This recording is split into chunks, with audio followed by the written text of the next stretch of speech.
Hello everyone, मेरा नाम है हेमंत और आज हम देखते हैं क्वेश्चन नंबर 29। और वीडियो के बाद अगर आपको ये वीडियो हेल्पफुल लगे तो do like and subscribe the channel and share with your friends.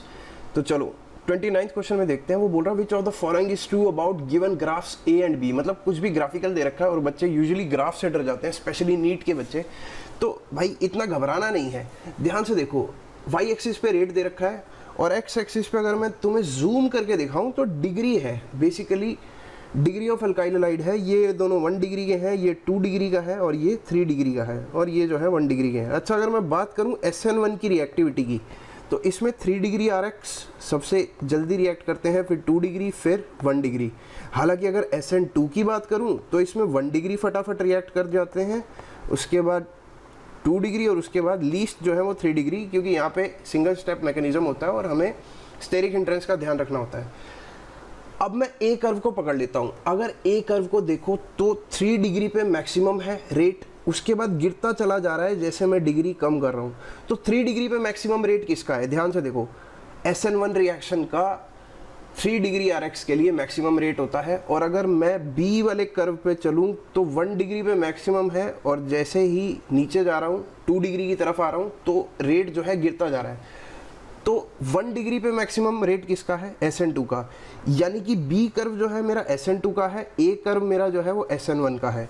तो ए SN1 और बी SN2, कोई ऑप्शन है क्या? बिल्कुल है सर, ऑप्शन नंबर ए यही दे रखा है। ए जो है SN1 है और बी क्या है? SN2।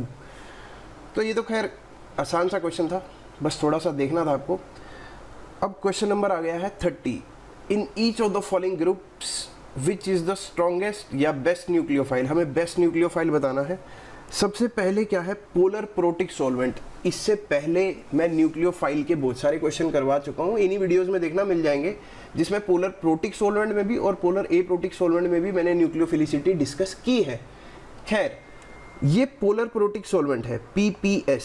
पोलर प्रोटिक सॉल्वेंट में अगर मैं बात करूँ तो मैं पहले ही बता चुका हूँ, पोलर प्रोटिक सॉल्वेंट में न्यूक्लियोफिलिसिटी जो है, न्यूक्लियोफिलिसिटी की अगर बात करूं, ये डायरेक्टली प्रोपोर्शनल है साइज के।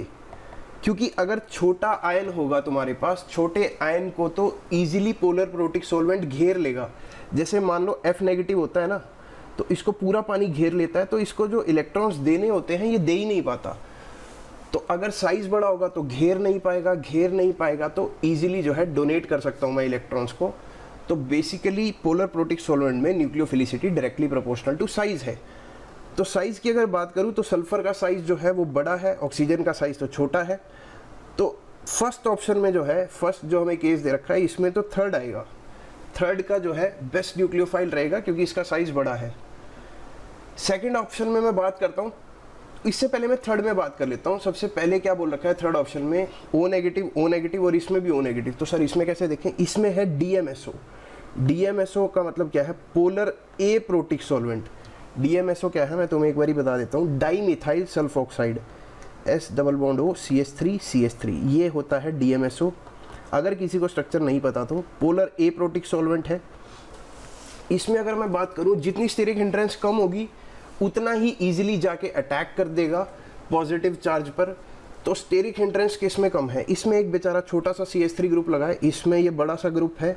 यहाँ पर भी अगर मैं देखूँ तो ग्रुप्स तो बड़े ही हैं, तो इसमें भी कौन सा हो जाएगा? थर्ड।